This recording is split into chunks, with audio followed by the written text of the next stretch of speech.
BFM Business. Inside, avec Karine Vergnol et Guillaume Paul. Voilà, 18h02, alors Amazon, toujours Amazon. Jusqu'où Amazon va-t-il tisser sa toile? Bah oui, on en parle parce qu'on a appris aujourd'hui que le groupe Casino, donc c'est enseigne Monoprix, Franprix, Casino, Spar, donc c'est pas n'importe qui. Et encore, il y en a 9 en tout. Il y en a 9, Casino étant son partenariat avec Amazon, Karine. Et oui, vous vous souvenez, en mars 2018, on nous avait annoncé Monoprix et Amazon font alliance. Alors déjà, à l'époque, ça a été lancé en septembre dernier, ça avait fait un tollé dans le secteur, mais pas seulement. Pour en parler avec nous, Rodolphe Bonas, PDG de Seacom, bonsoir. Bonsoir. Et Mathieu Pechberti aussi de la rédaction, bonsoir. Parce qu'on va voir que Casino, ce n'est pas qu'une alliance avec Amazon, c'est un groupe dans son entier et un groupe qui a parfois un problème, qui a encore un problème de dette. On va voir ça. Alors, donc, on va aller jusqu'où dans cette alliance? On rappelle jusqu'ici, donc depuis, je le disais, septembre dernier, Rodolphe, on pouvait avoir la majorité des produits Monoprix. Quand on était abonné d'Amazon Prime, on pouvait y avoir accès. Mais là, ça va encore plus loin, ce partenariat. C'est ça, exactement. On a la sensation que finalement, tout ça fait des petits à l'intérieur du groupe. Au départ, c'était cantonné à l'enseigne Monoprix. Alors, il faut bien le préciser, dans une logique véritablement dans la stratégie, vous savez, européenne d'Amazon, qui est de proposer une offre alimentaire dans les grandes capitales européennes avec cette offre Prime, c'est-à-dire livraison en moins de 2 heures. Et là, tout d'un coup, c'est un peu le coup de tonnerre de la journée, puisque mécaniquement, cette fois-ci, en ouvrant cette offre sur Prime et pas Prime Now, j'insiste bien la différence. Prime Now, c'est les 2 heures. Prime, c'est tout abonné Prime et résultat des courses à partir de ce moment-là. On va pouvoir accéder à ces produits Casino, de la marque Casino, d'accord, un peu plus de 3000 références, et là, qui vont être accessibles par tout le monde en dehors de cette livraison de Prime. Par tous les clients Amazon, en fait. Tous les clients Amazon. Et ça, c'est vraiment une grande différence. C'est ça. Et donc, il y a les autres enseignes du groupe qui rentrent dans l'histoire. Et on rappelle qu'à l'époque, Amazon avait approché plusieurs grands distributeurs. C'est celui-ci, finalement, qui a joué le jeu. Parce que Amazon est fort partout, on le sait. Mais sur l'alimentaire, c'est là qu'il pêchait. C'est là qu'il avait besoin d'un allié. Alors oui, vous avez raison, Karine. Le grand défi d'Amazon, c'est d'essayer d'arriver à capter ce business de l'alimentaire. Parce que vous savez que quand vous êtes spécialisé dans le non-alimentaire et en plus spécialisé dans le digital, c'est bien, c'est énorme Amazon, mais toutes ces offres-là font des clients qui sont finalement assez versatiles et peu fidèles. Alors que l'alimentaire, je vous rappelle, on remplit son frigidaire 1 à 2 fois par semaine. Donc mécaniquement, c'est une relation de connivence qu'on a avec ses clients sur l'alimentaire. Et puis, l'alimentaire, c'est la source de data ultime. C'est-à-dire qu'avec l'alimentaire, vous allez savoir combien il y a de personnes au foyer, quel âge ont les enfants, presque même où est-ce que vous allez partir en vacances. Donc l'alimentaire, c'est une source de données énorme. C'est à la fois un marché énorme et à la fois une source de données énorme. Alors, une dernière annonce, là, pour en finir sur cette annonce du jour. On disait donc les produits Casino, les produits Monoprix maintenant sur Amazon Prime Note dans toutes les villes françaises et plus seulement en région parisienne, et dans le physique, parce que c'est quand même l'alliance du digital et du physique, ces fameux casiers-là, Amazon Lockers, qui vont être dans 1 millier de magasins, dont les enseignes que citait Guillaume tout à l'heure. Les lockers, c'est comment est-ce qu'on va multiplier cette fameuse accessibilité. Plus je commande, plus je peux retirer rapidement. Vous savez, ce qu'on appelle les zones de frottement dans le commerce. La magie du commerce, on aimerait pouvoir commander son produit et tout d'un coup qui tombe du ciel dans son salon. C'est pas encore possible, donc on a 2 possibilités, soit de livrer le client de plus en plus vite ou de lui proposer de plus en plus de points de retrait. Donc ces 1000 lockers pour Amazon, c'est en effet la possibilité d'aller trouver et de donner des opportunités à ses clients. Mais c'est aussi la possibilité pour Casino de créer un trafic, parce que souvent, lorsque vous allez chercher, retirer dans un lockers, eh bien, ça peut vous arriver d'être attiré par des produits que vous n'aviez pas prévu d'acheter dans le magasin. Justement, maintenant qu'on sait tout ça, Rodolphe, qu'on a décortiqué un petit peu toutes ces infos, on en a déjà parlé un petit peu, mais quels sont les avantages et les inconvénients pour l'un et pour l'autre? Parce qu'on voit bien, parce que quand même, on se demande, mais est-ce que à trop se rapprocher comme ça d'Amazon, à un moment donné, Casino ne va pas se brûler les ailes? Écoutez, Amazon est quand même une marque qui parfois ne fait pas que brûler les ailes. Elle peut vous aider aussi. C'est la question qu'on peut se poser quand même aujourd'hui. Donc tout d'abord, du côté d'Amazon, on l'a bien compris, c'est essayer de mettre la main sur cette valeur ultime qu'est l'alimentaire. Et puis ensuite, pour Casino, c'est vrai que vous savez que le commerce ne recule devant rien. Pour une enseigne qui a dans son groupe ses discounts, ça peut paraître parfois un petit peu étonnant. Non, en fait, on se rend bien compte que s'ils décident de l'étendre, l'alchimie du 1 + 1 = 3 peut jouer dans ce cas de figure-là. Et donc, on peut obtenir de la valeur sur cette logique-là. Mais la question, Rodolphe, je pense que c'était un petit peu le sens de la question question de Karine.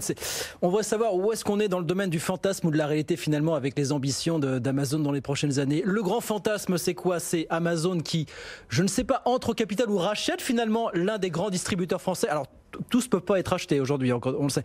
Est-ce que c'est ça qui intéresse Amazon ou c'est pas ça fondamentalement? Alors Amazon l'a déjà fait, hein, vous savez, aux États-Unis. Aux États-Unis, ils l'ont fait. Whole Foods aux États-Unis, oui. Ils ont racheté pour plusieurs milliards, du moins 13 ou 14 milliards de dollars cette enseigne, qui est une enseigne quand même de premier plan aux États-Unis. On sait que les synergies sont pas si évidentes que ça, hein, c'est-à-dire qu'on sait aux États-Unis que finalement ça donne de l'agilité, de la vitesse, mais s'ils veulent poser des jalons en Europe finalement, à un moment ou un autre, c'est vrai qu'il faudra qu'ils passent l'étape du partenariat. Peut-être qu'ils auront envie de se rapprocher d'un réseau physique européen, Casino ou un autre. Je rappelle aussi que, rappelez-vous, en début d'année, Amazon a annoncé qu'il avait comme objectif d'avoir plus de 3000 magasins. Et donc 3000 magasins, ça voudrait dire soit il va en ouvrir beaucoup, soit il va peut-être en racheter. Donc on ne sait pas encore jusqu'où cette histoire va aller, mais elle a des chances de donner suite. En tous les cas, c'est vrai qu'aujourd'hui, à l'heure où on parle, Casino a posé un pion de plus vers Amazon. Et on rappelle qu'à côté, les autres ne restent pas les mains dans les poches, hein, quand même. Les autres de la distribution, alliance Google Carrefour en juin. On a l'autre alliance aussi entre Alibaba et Auchan. Donc chacun aussi pose ses jalons. Bien sûr. Avec une logique, vous l'avez bien compris, c'est que là, on voit bien cette alchimie qui existe entre le retailer historique, hein, c'est-à-dire ces faiseurs de business dans l'alimentaire qui est un métier à part, très compliqué à appréhender, et puis ces fabricants de valeur sur le digital, et ce que Amazon ou Google sont, et tout d'un coup on se rend bien compte que c'est un gros avantage, parce que subitement, vous en tant que retailer historique, vous n'avez pas besoin de faire les investissements puisque vous arrivez avec toute la connaissance et toute la data, et de l'autre côté, tout le savoir-faire du sourcing de l'offre, toute la logique de la logistique de cette offre alimentaire qui est très compliquée, je le rappelle. La logistique dans le domaine alimentaire n'a aucun rapport avec le domaine qui est non alimentaire. Donc ça, c'est une connaissance et un savoir-faire que tout d'un coup, ces grands acteurs du digital découvrent. Alors on disait a priori pas d'accord capitalistique pour l'instant, mais ceci dit, on peut se poser la question, on peut s'interroger. Et par ailleurs, on a appris aujourd'hui aussi, en tout cas autrement que c'était hier peut-être, la vente des murs de 32 magasins Casino à des fonds gérés par des sociétés affiliées à Apollo Global Management pour 470 millions d'euros. Mathieu Pechberti, on sait que Casino est sous pression des marchés depuis près d'un an, au-delà de ces alliances qu'elle peut créer, qu'elle peut mettre en place. Eh bien, il y a cette pression des marchés liée bien sûr à la dette. Pourquoi Casino doit se désendetter aujourd'hui, Mathieu Pechberti? C'est l'autre volet finalement de l'histoire Casino, un peu moins joli, c'est que le groupe Casino est un groupe qui est très endetté et l'empire Casino est même un groupe qui est surendetté. Et effectivement, depuis un an maintenant, les marchés sont extrêmement inquiets, le cours de bourse a beaucoup baissé, il y a beaucoup de tensions sur la dette de Casino qui se traite sur les marchés. Et aujourd'hui, d'abord, la société Casino est très endettée, on est à plus de 8 milliards, quasiment 9 milliards d'euros de dette, mais tous les actionnaires de Casino au-dessus sont endettés. C'est-à-dire que Casino appartient à une société qui s'appelle Rallye, qui a le contrôle de Casino. Cette société est elle-même extrêmement endettée, à hauteur de 3 milliards d'euros. Cette société est contrôlée par plein de sociétés en cascade, je ne vais pas les détailler, qui sont in fine contrôlées par le PDG du groupe, monsieur Jean-Charles Naouri. Et toutes ces structures qu'on appelle en cascade sont très endettées. Et là, il y a un vrai problème là-dessus. Il y a maintenant quelques jours, il y a l'agence de notation Standard & Poor's qui a dégradé la note, donc qui note la dette des entreprises, qui a dégradé la note de Casino en disant qu'elle avait une perspective négative sur la dette de Casino, ce qui veut dire que malgré les cessions d'actifs qu'opère Casino, comme celui qui vient d'être annoncé, les agences de notation, et d'ailleurs beaucoup d'analystes financiers, n'ont pas confiance dans le groupe parce qu'ils pensent que le groupe n'a pas les moyens de se redresser, alors même que les ventes sont plutôt pas mauvaises par rapport aux autres groupes de distribution, que le groupe est, on le sait, est très bien géré, mais le groupe est surendetté. Les cessions d'actifs, Standard & Poor's le dit, et Moody's, une autre agence de notation, le dit aussi, ces cessions d'actifs servent surtout à verser des dividendes. Pourquoi ? Parce que toutes les sociétés au-dessus de Casino sont très endettées. Et ça, c'est une spirale infernale. Ça a marché pendant 20 ans quand Jean-Charles Naouri a créé son groupe et il a réussi à le créer avec finalement peu d'argent, justement avec ces sociétés en cascade. Aujourd'hui, c'est un château de cartes et si on retire une carte et notamment du côté de chez Casino, là c'est l'ensemble de l'empire qui s'écroule. Et ça, c'est un danger extrêmement important et Jean-Charles Naouri a beau dire qu'il cède encore des murs d'hypermarché Casino, des murs de Monoprix. Ça ne change rien. Il en a annoncé 1,5 milliard. Il est passé à 2,5 milliards. On entend même dire qu'en fait, il en a encore sous pied jusqu'à 4 milliards. Ça ne changera rien. Le groupe est extrêmement endetté et pour que les choses se règlent, il faudra en réalité qu'il cède un pan entier de son empire. Alors on pense aux activités au Brésil par exemple. On cède évidemment au Monoprix. Et ça fait évidemment écho avec le partenariat avec Amazon. Pour le moment, lui n'en veut absolument pas. Il essaye de faire le dos rond. Mais en tout cas, le cœur du sujet est là. Il y a un gros problème, non pas de dette, mais de surendettement chez Casino. Comment vous regardez ça, l'expert de la distribution que vous êtes, Rodolphe Bonas, PDG de SEACOM? C'est vrai que là, on est sur l'aspect financier, mais vous... Nous, c'est assez paradoxal puisque ça a été évoqué. Ces enseignes en tant que telles, finalement, performent, moi, même pour certaines, même surperforment. Elles ont aujourd'hui une capacité commerciale et dans une architecture du groupe Casino qui est un peu particulière, puisque vous l'avez noté, c'est un groupe de distribution alimentaire fabriqué de marques qui sont toutes un peu différentes. C'est-à-dire que pour les autres, on est plutôt dans une logique de verticalisation. Là, on est plutôt dans une logique de diversification. Donc c'est vrai qu'on regarde ces approches financières de manière un peu lointaine aujourd'hui, si tant est qu'elles ne viennent pas détruire du commerce, et on espère que ça ne sera pas le cas parce que les enseignes sont belles. Et c'est ça, quand on regarde Monoprix, Franprix, ce sont des enseignes qui ont su se transformer très rapidement. Même Casino, vous savez que Casino se décline dans tous les formats de magasins. En effet, il y a des engagements sur les hyper, mais sur les supermarchés ou même sur les magasins de proximité, il y a des enseignes que l'on voit quand on part en vacances, qui sont des petits magasins, parfois dans des villages un peu abandonnés. C'est Casino qui... C'est aussi Casino qui... Voilà, exactement. C'est Casino qui les sert aussi.